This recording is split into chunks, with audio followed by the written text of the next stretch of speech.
이 세상에 살아가는 모든 사람들, 지금 여기에 앉아 계신 저와 여러분들도 마찬가지입니다. 자기가 살아온 이야기를 하라고 하면 밤을 새서라도 할 수 있죠. 내가 과거에 어떻게 살았는데, 힘들 때, 어려울 때, 기쁠 때, 그 얘기를 풀어놓기 시작하면 한도 끝도 없이 많을 것 같아요. 그만큼 저나 여러분이나 삶에 굴곡진 것들이 많이 있었다라는 겁니다. 뭐 평평하게 아무 일 없이 그냥 그렇게 오신 분은 한 분도 없는 것 같아요. 이 세상에 사연이 없는 사람은 가수 노사연밖에 없고 세상의 모든 사람들은 다 사연이 있다라고 이야기합니다.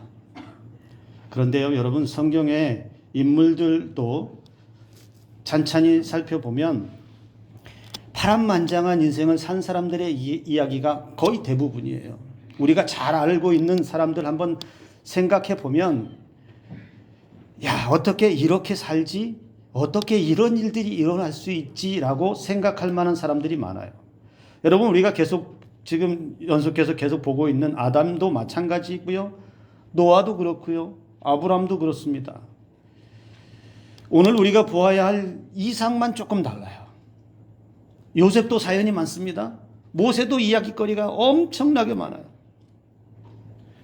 근데 이상만 그에 비하면 매우 좀 평범해요. 이야기할 만한 것이 그렇게 없을까? 물론 천국 가서 이삭을 만나면 이삭도 할 얘기가 많겠죠. 살아왔던 인생이 기니까. 그런데 성경에 기록된 것만으로 보면 어찌 보면 이삭의 삶은 너무나 평범해 보이는 삶으로 비춰집니다. 그러나 평범하다라고 해서 그의 인생이 아무것도 아니냐? 아니요. 이삭의 삶은 평범해 보이지만 그렇게 많은 사건 사고가 없는 것 같지만 이삭의 삶도 특별한 하나님의 은혜는 부어졌습니다. 우리가 부러워할 만한 그런 은혜가 이삭에게도 부어졌다라는 겁니다. 이삭의 이야기가 특별한 내용이 많이 등장하지 않지만 아브라함과 그 아들 이삭, 즉 그들이 살았던 그 성경의 족장 시대에서는 나름대로 그들이 삶을 이어가기 위해서 또는 가정을 책임지기 위해서 부족을 책임지기 위해서 힘써 살아가야 하는 삶이 반드시 따라갔을 것입니다. 그러나 우리가 이삭의 이야기를 창세기에서 펼쳐놓고 보면 그의 삶에 크게 요동치는 것도 없고 크게 파도치는 삶도 없고 그저 잔잔하게 그냥 흘러가다가 끝을 맺어버리는 것 같습니다. 어떤 사람들은 그런 이야기를 합니다. 우리의 삶이 평탄한 것보다는 좀 굴곡이 좀 있었으면 좋겠다. 올라갔다 내려갔다, 올라갈 때도 있으면 내려갈 때도 있고 힘차게 달려갈 때가 있으면 잠시 앉아서 쉴 때도 있고 좀 삶이 이렇게 스펙타클하게 그냥 막 요동치는 이런 삶도 좀 한 번씩 있었으면 좋겠다라고 하는 사람이 있는 반면에 아니야. 그것보다는 그냥 걱정 없이 두려움 없이 우리에게 주어진 삶의 자리에서 편안하게 사는 게 은혜야 라고 말하는 사람도 있습니다. 저는 두 가지 삶이 어떤 게 낫다라고 저는 말하지는 않습니다. 다만 한 가지 확실한 것은 굴곡이 많은 삶이든 평탄한 삶이든 하나님의 은혜만 부어지면 그 삶은 좋은 삶이라고 저는 믿습니다. 오늘 이 자리에 계신 여러분들에게 삶에서도 어떤 삶이든지 평탄한 삶이든지 아무런 사건 사고 없이 그냥 잔잔하게 흘러간 삶이든지 아니면 그냥 눈만 뜨면 파도 치는 것 같은 삶을 살든지 그 속에서 어떤 형태든지 하나님의 은혜가 매일같이 부어지기를 주님의 이름으로 축복합니다. 성경에 오늘 우리가 읽은 26장은 바로 이삭의 이야기의 중심이라고 할 수 있습니다. 성경에 기록된 이삭의 삶에서 두드러진 특징을 우리가 하나 찾아본다고 하면 그는 우물 판 사람이에요. 우물을 팠어요. 가는 곳마다 우물을 팠어요. 그리고 또 하나 우리가 부러워하는 게 있지요. 이삭을 보면 부러워하는 게 있습니다. 뭘 부러워할까요? 이방 땅에서 농사를 지었는데 100배의 결실을 얻었다. 와, 성경에서 큰 부자, 거부가 되었다라고도 말하지만 숫자로 표현을 해줬어요. 100배나 얻었다는 거예요. 아무도 안 놀라는 거 보니까 100배 따위는 뭐 은혜도 아니라고 생각하시는지 모르겠지만, 여러분 100배나 얻어서 거부가 되었다라고 성경이 그렇게 이삭의 삶에 대해서 말하고 있습니다. 단순히 숫자적으로 어떤 100배 딱 이렇게 정량화시켜서 말하는 것이 아니라 많이 얻었다는 거예요. 풍년을 얻었다는 거예요. 그런데 이삭이 그 100배를 얻을 때 거부가 될 때가 어떤 때입니까? 그때는 흉년의 때였어요. 큰 흉년이 들었어요. 큰 흉년이 들어서 이삭은 어디로 가려고 했냐면 애굽으로 가려고 했어요. 왜냐하면 애굽은 비옥한 땅이고 애굽에는 양식이 있거든요. 그러니까 애굽으로 가려고 했는데 하나님께서 애굽으로 가지 말라라는 말씀을 하십니다. 그 말씀에 순종해서 이삭은 애굽으로 내려가지 않고 그랄 땅에 거주했다. 그리고 그곳에서 농사를 지었는데 100배의 결실을 맺었다. 큰 수확을 얻었다. 흉년의 때인데 지금 이삭이 맞이한 이 흉년은 아버지 아브람 때의 흉년보다 더 크고 더 심한 흉년입니다. 그런데 남들은 다 먹을 것이 없고 흉년이 들어서 힘들다고 아우성치는데 누구는요? 이삭은 거부가 되었다는 겁니다. 이삭은 그 땅의 원주민이 아닙니다. 그 땅 백성이 아니에요. 이방인입니다. 그런데 이방인이 와서 크게 번성을 합니다. 양과 소떼도 많아지고요. 종도 거느리고요. 그러니 그럴 땅에 있는 사람들이 딱 보니까 저거 어디서 와가지고 딴 지역에서 어디서 그냥 어느 날 갑자기 와서 살더니 야, 우리 땅에서 부자가 됐네. 시기와 질투를 불러와요. 우리는 힘들어 죽겠는데 어디서 여기 사람도 아닌데 외지에서 하나가 들어오더니 저 사람만 농사가 잘 되고 큰 풍년을 만나고 저 사람의 가정에는 가축들도 많이 늘어나고 정말로 부러울 만큼의 부자가 된 것을 보니 이 그랄 땅에 있는 사람들이 얼마나 배가 아플까요? 우리 속담에도 있잖아요. 사촌이 땅을 사면 어디가 아프다고요? 배가 아프대잖아요. 왜 배가 아픈지는 저도 지금까지도 모르겠어요. 블레셋 사람들, 그랄 땅에 있는 사람들 입장에서 보면 충분히 배가 아프기도 하겠어요. 도대체 무슨 비결이길래, 도대체 어떻게 했길래 야, 저 이방인이 저렇게 부자가 되었을까? 그런데 거기서 그쳤으면 좋은데 이 그랄 땅의 사람들은 거기서 그치지 않아요. 심술 부리기 시작합니다. 시기와 질투가 나니까 행동으로 심술을 부리기 시작해요. 얼마나 그 심술이 심하냐면 아브라함 때 팠던 우물들을, 그러니까 야곱 이삭의 삶의 터전이었던 그 우물가에 있는 그 모든 우물들을 흙으로 다 막아버립니다. 이게 일방적이에요. 일방적으로 와서 시비를 걸었고, 그리고 그 우물을 흙으로 다 막았는데, 여러분 우물 막았다라고 하는 게 별거 아니라고 할 수 있지만 이 당시의 우물은 절대적인 거예요. 우물이 있다라고 하는 건 삶의 터전이 거기 있다는 거예요. 이 우물이 있어서 이들이 생명을 유지하고 있는 거예요. 살아갈 수 있는 거예요. 그런데 그 우물을 막았다라고 하는 것은 못 살게 하는 거예요. 그 땅에서 아예 살지 못하게 만들어버리는 거예요. 삶의 전부를 빼앗은 것과 같습니다. 여러분, 기가 막히지 않아요? 기가 막힌 일이잖아요. 아니, 내가 잘 됐다고 해서, 내가 큰 성공을 이루었다고 해서, 내가 좀 떼돈 벌었다고 해서 아무 영향력 없는 사람들이, 아무 상관없는 사람들이 어느 날 갑자기 찾아와서 일방적으로 모함하고 일방적으로 심술을 부리고 나의 삶의 터전을 그렇게 망가뜨리고 살지 못하게 하면, 여러분, 이게 얼마나 원통한 일입니까? 이삭이 그것으로 인해서 큰 성공을 이루었다는 이유로 블레셋 사람들과 갈등이 커집니다. 우물을 막아버리는 사건이 일어나고 갈등이 커지니까 그 땅의 아비멜렉 왕이 이삭에게 이렇게 말합니다. 네가 우리보다 크게 강성한 즉 우리를 떠나라. 이게 여러분 말은 굉장히 부드럽게 한 것 같죠. 야, 네가 우리보다 더 잘 됐지. 너 우리보다 더 잘 살게 됐지. 그러니까 그냥 다른 데로 이사 갔으면 좋겠어 라고 하는 말이 아니에요. 이건요 외국인 강제 추방과 같은 거예요. 배 아파서 심술이 나서 추방시켜버리는 거예요. 조금 전에는 그랄 땅에 목자들이 와서 심술을 부려서 우물을 막았어요.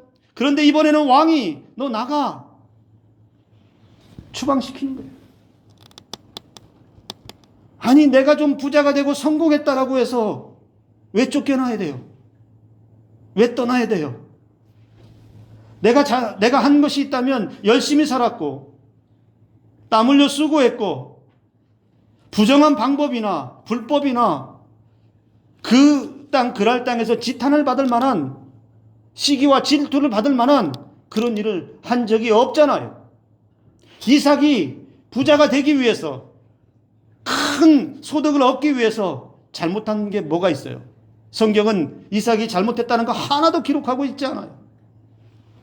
그런데 잘못한 것도 없이 삶의 터전을 잃어버리고 쫓겨나는 일까지 한꺼번에 찾아옵니다. 오늘날 같으면 여러분 우리가 이런 일 당하면 뭘 하죠? 법원에 가서 소송이라도 걸지요.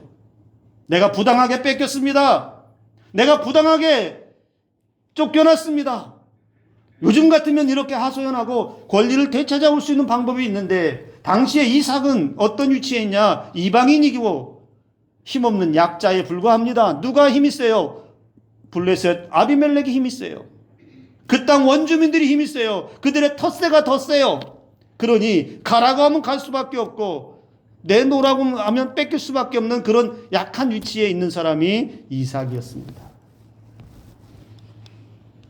그랄 땅의 사람들의 시기와 질투, 우물을 막아버린 것이 그렇게 한번 하고 끝났으면 좋은데 일회성이 아니라 계속 따라다녀요. 집요하게 따라다닙니다. 이삭은 그랄을 떠나서 골짜기에 장막을 칩니다. 그래서 거기서 다시 우물을 파요. 다시 삶의 터전을 거기서 만들었어요. 그런데 그랄 목자들이 다시 이삭의 목자들과 시비를 걸고 다투고 우물을 또 빼앗아버려요. 그러니까 이삭은 다툼이 일어나니까 그 우물 이름을 에색, 다툼이라는 이름을 짓고서 팠던 그 우물을 포기하고 다른 데로 가요. 그리고 다른 데에 가서 또 우물을 팝니다. 근데 이번에도 또 쫓아와서 그 우물을 뺏어가요. 신나라는 이름을 짓습니다. 대적한다라는 겁니다. 그리고 다시 자리를 옮겨서 또 파요. 이 과정이 참 여러분 이해가 가세요? 쫓겨난 것도 서러운데 새로 자리를 잡아서 삶의 터전을 만들기 위해서 우물을 팠는데 또 쫓아와서 그걸 뺏어버렸어요. 그런데 아무 말 하지 않고 장소를 또 옮겨서 또 우물을 팠어요. 근데 거기도 또 쫓아와요. 집요하게 쫓아와서 뺏어가고 세상에 이런 불량한 사람들이 어디 있어요? 근데 이 이삭이 반응을 보면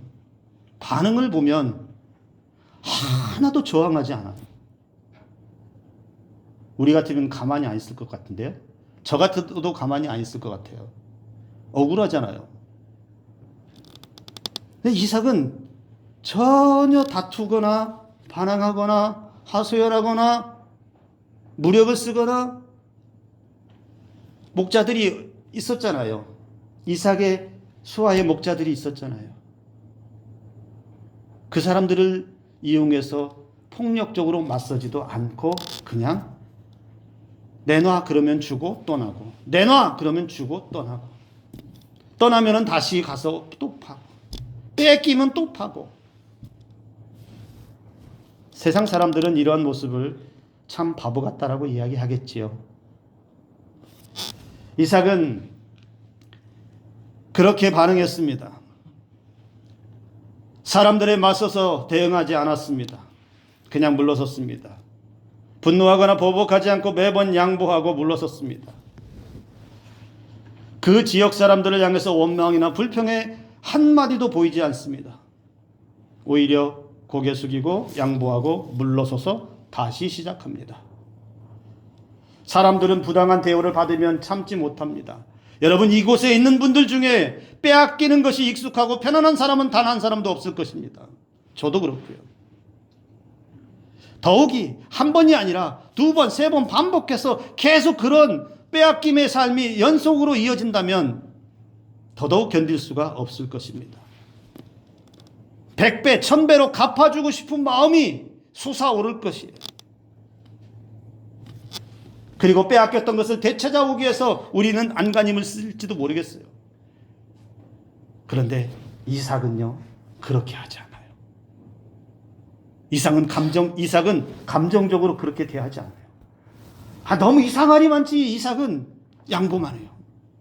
너무 이상할이 많지. 그냥 다 줘버려요. 그리고 자기는 자기 할 일만 해요. 자기 삶을 그냥 또 찾아요. 여러분, 이 삶을 어떻게 표현할 수 있고 우리는 이 삶을 어떻게 이해해야 되죠? 여러분, 이게 여호와께 복을 받은 자의 삶이라는 거예요. 이게 여호와께 복을 받은 자의 행실이라는 것을 이삭이 그대로 보여주고 있다는 겁니다. 자, 그러면 이삭이 빼앗겼어요? 양보했어요. 삶의 터전을 다 잃어버리고 쫓겨났어요. 그러면 이삭의 삶에 큰 문제가 생겼잖아요. 근데 여러분, 성경을 보면 이삭의 삶에 문제가 일어났습니까? 안 일어났습니까? 큰 문제, 이삭의 가정에 위기가 생겼습니까? 안 생겼습니까? 하나도 안 생겼어요. 타격 일도 없어요. 아무런 영향을 받지 않았다는 거예요. 이게 놀랍지 않아요? 다 빼앗기고 삶의 터전을 잃어버리고 쫓겨나고 가는 곳마다 쫓아와서 다 뺏어가는, 정말 남김없이 그렇게 삶의 터전을 모조리 빼앗아가는 이 불량한 사람들의 그 횡포에도 이삭의 가정은 아무 영향을 받지 않는다는 거예요. 사실 이삭이 양보한 것보다 이게 더 충격적이에요, 저는. 이삭의 삶에 문제가 발생하지 않습니다. 가난해졌거나 궁핍해졌거나 그것으로 인해서 그의 삶이 무너져서 가정이 파탄나지도 않았습니다. 우물로 인해서 다툼이 멈추어질 때쯤에 부엘세바로 이삭이 올라갔을 때 놀라운 일이 또 하나 일어나지요. 24절의 말씀을 보면 나는 내 아버지 아브라함의 하나님이니 두려워하지 말라. 하나님의 음성이 들려요. 내 종 아브라함을 위하여 내가 너와 함께 있어 내게 복을 주어 네 자손이 번성하게 하리라. 부엘세바에 갔을 때에 하나님의 음성이 이삭에게 들렸어요. 두려워하지 마라, 이삭아. 아브라함, 너의 아버지 아브라함과 함께 했던 것처럼 너에게도 함께 있고 너에게 복을 주어서 네 자손이 번성하게 하리라. 하나님의 약속을 듣습니다. 부엘세바에서 약속을 들은, 하나님의 음성을 들은 이삭이 제단을 쌓고 여호와의 이름을 부르며 또 거기서 장막을 쳤습니다. 이삭은 지금 아브라함의 신앙을 따라가고 있습니다. 그리고 그곳에서 다시 우물을 팝니다. 여러분, 이삭의 이 행동 가운데 놀라운 은혜들이 많이 보여요. 놀라운 은혜들이 많이 보입니다. 반응하지 않고 온유하게 양보하는 것도 은혜이겠지요. 하나님의 복을 받은 자로서의 그 행동도 은혜이겠지요. 그리고 아무런 삶에 영향이 미치지 않고 평안할 수 있는 것, 하나님의 약속의 말씀을 들을 수 있는 것, 이보다 더 큰 은혜가 없지요. 그런데 또 놀라운 게 뭔지 아세요? 이삭이 계속 우물을 팠잖아요. 그런데 우물을 팔 때마다 물이 나와요. 이거 기적 아니에요? 여러분, 우물을 아무리 많이 판다 하더라도 안 나올 수 있잖아요. 물 없는 곳을 팔 때도 있고 실패도 할 수 있는데 이삭이 행하는 일들마다 실패가 없다는 것이 보여지고 있습니다. 빼앗기고 가서 파면 또 물 나오고 빼앗기고 가서 파면 또 물 나와요. 이걸 누가 하시겠어요? 이삭이 물을 잘 찾아서 막 땅을 딱 보면 여기 물이 있겠다. 그럼 여기 파면 물 나오겠다. 이삭이 이러한 뛰어난 지혜와 두뇌가 있었을까요? 하나님께서 그렇게 인도해 주신 줄로 믿으시기 바랍니다. 실패하지 않는 인생으로 살게 하신 줄로 믿으시기 바랍니다. 이게 복을 받은 자의 삶이잖아요. 얼마든지 실패할 수 있는 조건이 주어져 있고 얼마든지 안 될 수도 있는데, 그리고 자기 분노와 자기 감정을 못 이겨서 그냥 포기할 수도 있는데, 그렇게 하지 않는 이삭을 보면 하나님께서 이삭의 삶을, 빼앗긴 삶을, 억울하게 당한 삶을 하나님이 채우신다는 거예요. 포기하고 양보하고 가면 또 채워주시고, 양보하고 가면 또 채워주시고, 양보하고 가면 또 채워주시고, 이 자리에 계신 여러분들의 삶이 그렇게 되기를 주님의 이름으로 축복합니다. 하나님의 사람으로, 복을 받은 사람으로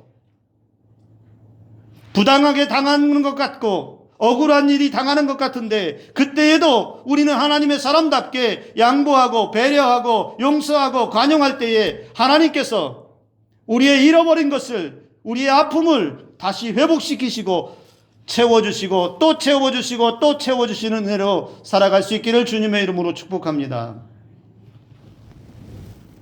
또 하나 놀라운 일이 또 일어납니다. 그걸로 끝나지 않아요. 하나님이 채우시는 걸로 끝나지 않고요, 우리 하나님이 확실하게 매듭짓는 사건이 하나가 일어납니다. 무슨 사건이요? 조금 전까지 일방적으로 당했어요. 이삭은 힘없이 그렇게 물러났어요. 그런데 또 일방적으로 이 그랄 땅의 목자들이 또 찾아와요. 초청하지도 않았는데 찾아와서 일방적으로 당했던 그 이삭에게 찾아와서 그 대적자들이 제안을 합니다. 26절 말씀. 아비멜렉이 그 친구 아우삿과 군대장관 비골과 더불어 그랄에서부터 이삭에게로 온지라. 뭐하러 왔을까요? 이삭이 묻습니다.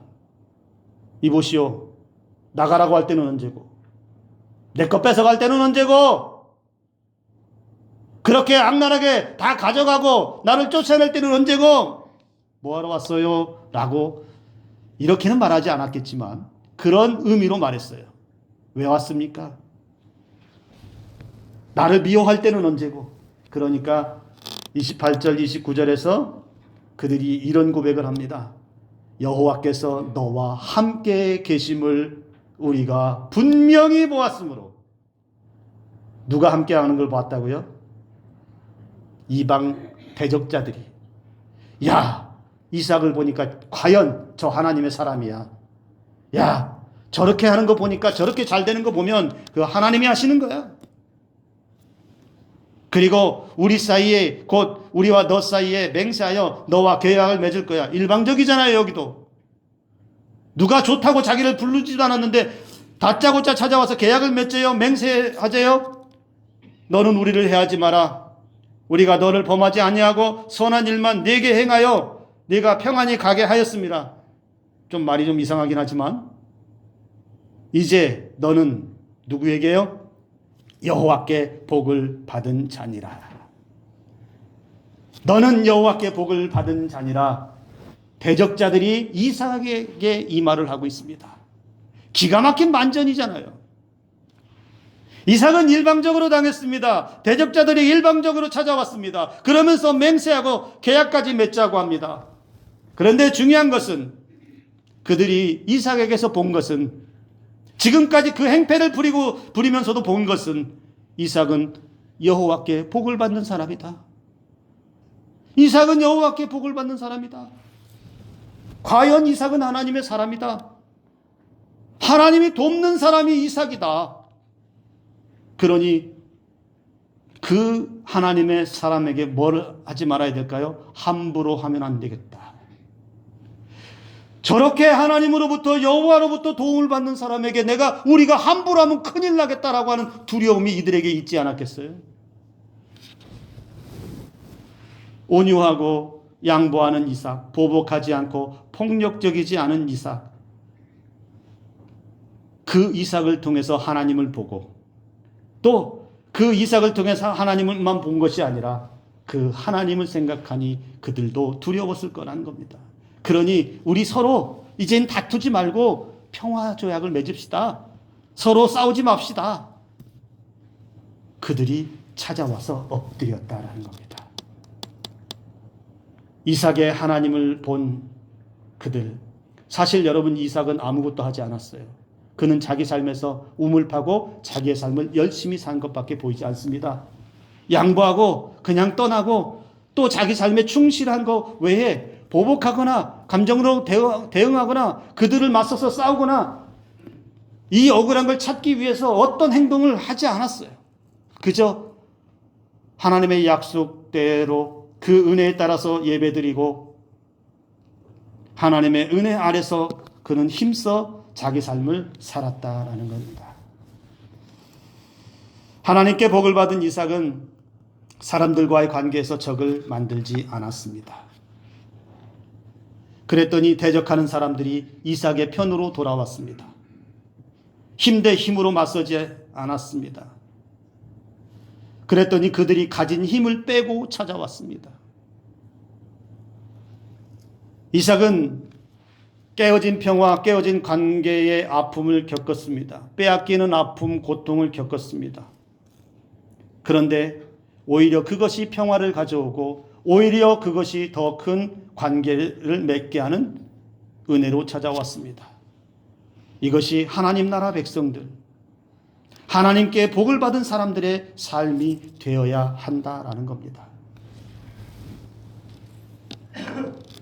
오늘 우리는 이삭을 보며 하나님께 복을 받은 사람들답게 살아가야 하는데, 여러분, 이삭이 하나님께 복을 받았다는 것에서 우리가 쉽게 생각할 수 있는 건 이거입니다. 부자였다. 거부가 되었다. 100배의 소득을 얻었다. 아니요. 저는 복을 받은 것이 부자가 됐다는 것만 이야기하는 게 아니에요. 복을 받은 것이 큰 부자가 된 것만이 아니라 복을 받은 사람이 세상 가운데서 어떻게 살았느냐, 그 받은 복을 가지고 세상 사람들과 어떤 관계를 가지고 살았느냐, 이게 중요하다는 겁니다. 복은 많이 받았는데, 하나님으로부터 은혜를 충만하게 받았는데, 남부러울 것 없이 받았는데, 세상에서 삶은 인색하고 거칠고 폭력적이고 이기적이고 불법과 편법에 취해서 자기 것만 챙기려는 이러한 복을 받은 사람은 필요 없습니다. 이삭은 그런 모습을 보이지 않았어요. 오히려 선했습니다.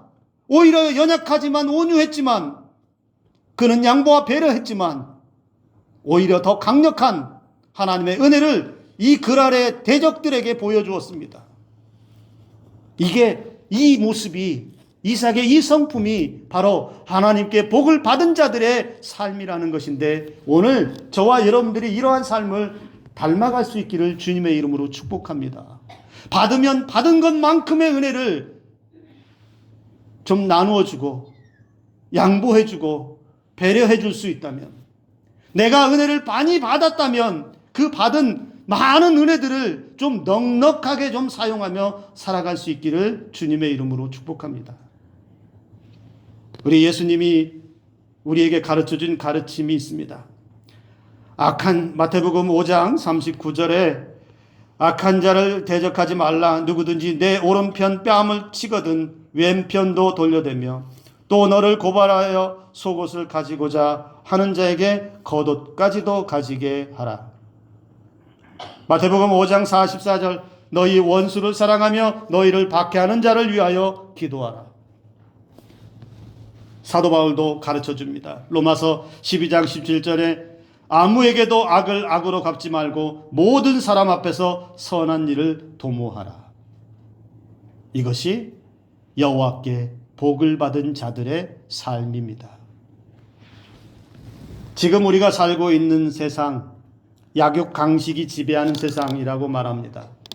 그래서 이 방식을 쫓아가는 사람들이 얼마나 많습니까? 힘이 있어야 살고, 많이 있어야 살고, 경쟁에서 이겨내야 사는 세상이라고 말합니다. 마치 그랄 땅의 불량스러운 사람들과 같습니다. 그런데 예수님의 은혜 안에 있는 사람, 하나님께 복을 받은 사람들은 사랑과 용서가, 배려가, 관용이, 양보가, 온유함이, 인내가, 절제가 필요한 삶의 방식을 따라가라고 가르쳐 줍니다. 왜 이삭처럼 그렇게 살아야 할까요? 왜 예수님이 가르쳐 준 세상의 방식이 아니라 예수님의 방식, 성경의 방식대로 살아가야 할까요? 저와 여러분들도 하나님께 복을 받은 사람들이기 때문에 그렇습니다. 여기 이 자리에 있는 분들 중에 복을 받지 않은 사람이 단 한 분도 없는 줄로 믿습니다. 우리도 하나님께 복을 받은 사람들로 살아가고 있고, 그래야, 그렇게 살아야 내가 살고 상대방도 살게 됩니다. 그래야 내가 상처받지 않고 억울하지 않고 세상을 좀 더 여유롭게 너그럽게 살아갈 수 있다는 겁니다. 이삭이 힘 대 힘으로 맞섰고 폭력 대 폭력으로 맞서고 빼앗긴 걸 찾기 위해서 힘을 썼다면 얼마나 많은 사람들이 다쳤겠습니까?